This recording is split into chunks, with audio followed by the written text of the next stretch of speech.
Hello, कैसे हैं आप सभी लोग। जैसा कि हमने अपने लास्ट वीडियो में बताया था कि हम हमारे अपकमिंग वीडियो में आपको बताएंगे कि सिंगापुर में डिलीवरी की क्या प्रोसेस है और उसके कितने खर्चे आते हैं। वेलकम बैक, स्वागत है आप सभी का हमारे चैनल सफ़र में। तो चलिए शुरू करते हैं। तो सबसे पहले बात करते हैं डिलीवरी वाले दिन का क्या प्रोसेस है और उसके लिए आपको क्या प्रिपरेशन करनी है। वैसे मैं आपको रिमाइंड करा दूं कि मैं यहाँ जो भी आपको बताने वाली हूँ वो मेरा पर्सनल एक्सपीरियंस है और वो सिंगापुर केकेएच हॉस्पिटल का है। जब आपका डिलीवरी का दिन आता है या तो आपको खुद पता चल जाएगा या डॉक्टर ने जो डेट दी हुई होती है उसके अकॉर्डिंग जब आप केकेएच हॉस्पिटल जाते हैं तो डायरेक्ट आपको वुमेंस टावर में जाना होता है। वहाँ पे डेस्क पे आप जाके एक एडमिशन फॉर्म फिल करते हैं जिसको कि फ़िलअप करने में 20 to 30 मिनट्स लग सकता है, क्योंकि उसी टाइम पे वो आपको सारी प्रोसेस बताते हैं कि आपको कौन सा बेड चूज करना है या फिर कितने खर्चे आएंगे, आपको क्या फैसिलिटीज़ मिलेगी। ये सारी चीज़ें वो उस टाइम पे एक्सप्लेन करते हैं। और हाँ, इस 20 to 30 मिनट्स के अलावा वेटिंग टाइम भी हो सकता है, क्योंकि बहुत सारे लोग आए होते हैं तो वो 1 by 1 सबको कॉल करते हैं। उसके बाद आप जो भी डिलीवरी पैकेज सेलेक्ट करते हैं उसके अकॉर्डिंग आपको एडवांस पेमेंट करनी पड़ती है, और ये पेमेंट कितना होता है ये मैं आपको वीडियो के आगे में बताऊंगी। तो सबसे पहले बात करते हैं बेड टाइप की। इन्होंने मुझे 4 टाइप के बेड बताए थे, A1, B1, B2+ and B2। A1 room जो होता है उसमें जो फैसिलिटीज़ आपको मिलती है वो है कि इसमें आपको अटैच बाथरूम मिलता है, एयर कंडीशन होती है, और यहाँ पे आपको टेलीफोन, मिनी फ्रिज, वार्डरोब भी मिलता है, और साथ में यहाँ पे केयर गिवर के लिए सोफ़ा वाले बेड होते हैं, जो कि इसकी सबसे अच्छी बात है। केयर गिवर आपके साथ जो है वो रात में भी रुक सकते हैं। जनरली यहाँ पे रात में पेशेंट के साथ किसी का भी रुकना अलाउड नहीं होता है। तो ये जो A1 रूम होते हैं उसमें आपको फुल प्राइवेसी मिलती है, जिसमें कि केयर गिवर आपके साथ रह सकते हैं। और जब मैं आपको केयर गिवर बोल रही हूँ तो इसमें आपके इमीडिएट फैमिली मेम्बर होने चाहिए, कोई और रिश्तेदार आपके नहीं आ सकते। जैसे कि इमीडिएट फैमिली मेम्बर आपके हस्बैंड या फिर आपकी मदर, ऐसे लोग यहाँ पे रुक सकते हैं।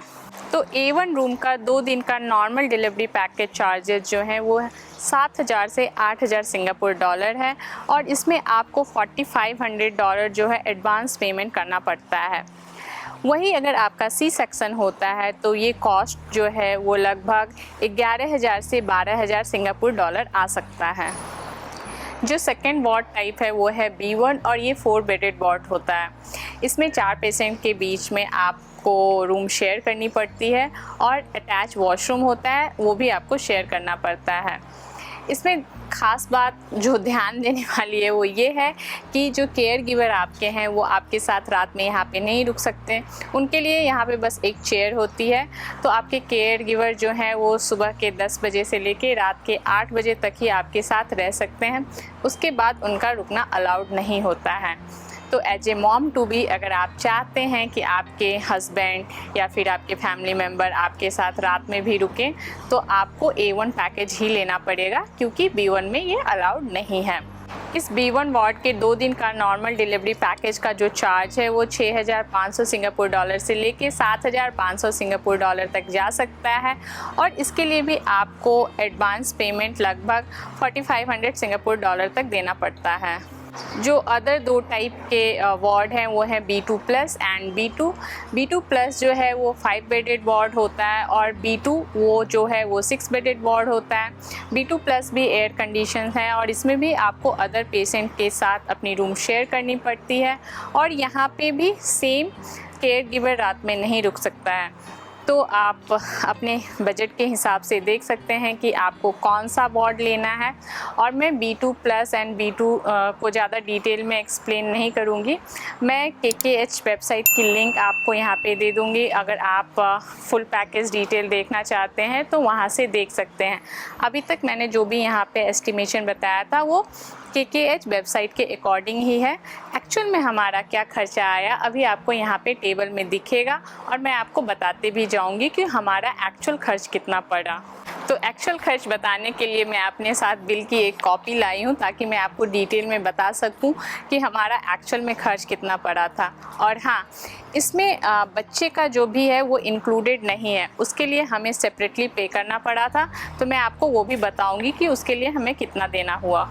हमने अपने लिए B1 वार्ड सेलेक्ट किया था जो कि हमें हमारे बजट के हिसाब से सही लगा था। तो मैं आपको अभी डिटेल में बताती हूँ कि हमारा एक्चुअल में खर्च कितना आया।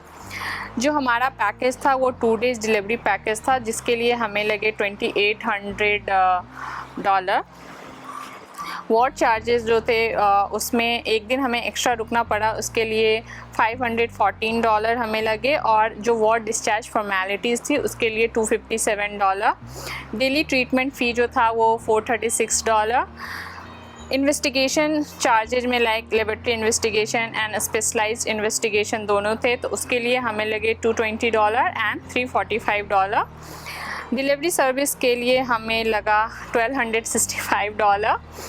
मेडिकेशन जिसमें वहाँ पे जो भी हमें दवाइयाँ दी गई थी उसके लिए हमें लगे $745। ट्रीटमेंट सर्विस जिसमें कि वार्ड प्रोसीजर और अदर प्रोसीजर था उसके लिए हमें लगा $1280 एंड $451। कंज्यूमेबल्स जैसे कि हमें वहाँ पे जो भी खाना वगैरह दिया गया था उसके लिए लगा $386।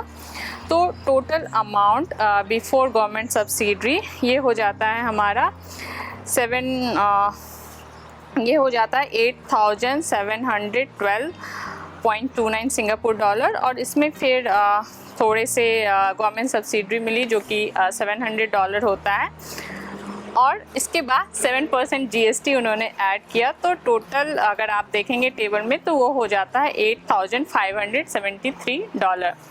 जैसा कि मैंने आपको पहले बताया था कि ये चार्जेज जो हैं उसमें बच्चे का चार्ज इंक्लूडेड नहीं है, और बच्चे का जो सेपरेट चार्ज लगा था वो $1,400 लगा था, और उसमें हमें कोई सब्सिडी नहीं मिली थी। और हाँ, आपको ध्यान ये रखना होगा कि ये सारे बेसिक नॉर्मल चार्जेज हैं। अगर आपके साथ कोई भी कॉम्प्लिकेशंस होते हैं तो ये चार्जेज कहीं ज़्यादा हो सकते हैं। और यहाँ पे मैं एक बात और ऐड करना चाहूँगी, ये जो भी वार्ड रूम होते हैं तो जब आपका लेबर स्टार्ट होता है तो आपको यहाँ से आपको लेबर रूम में ले जाया जाता है, और आपकी डिलीवरी कंप्लीट होने के बाद आपके बच्चे के आने के बाद जो सारी ट्रीटमेंट है डॉक्टर सब कुछ अच्छे से चेक करती हैं। उसके 3-4 घंटे बाद आपको लेबर रूम से वापस इस रूम में लाया जाता है। फिर आपको यहाँ पे 1 दिन तक रखा जाएगा अगर सब कुछ नॉर्मल है तो, और उसके बाद आपको यहाँ से डिस्चार्ज किया जाता है। और हाँ, लेबर रूम में आपके हस्बैंड आपके साथ जा सकते हैं, और एक्सेप्शनल केस में अगर आपके हस्बैंड किसी वजह से नहीं जा सकते हैं तो आपकी मदर आपके साथ रह सकती हैं। तो अब बात करते हैं कि हॉस्पिटल जाने के लिए आपको जो बैग तैयार करना है उसमें आपको क्या लेके जाना है। जैसे कि आजकल मोस्ट ऑफ द हॉस्पिटल जो हैं वो आपको सारी फैसिलिटीज़ प्रोवाइड करती हैं, लेकिन फिर भी आपको कुछ बेसिक चीज़ें हैं जो आपको अपने साथ लेके जानी हैं।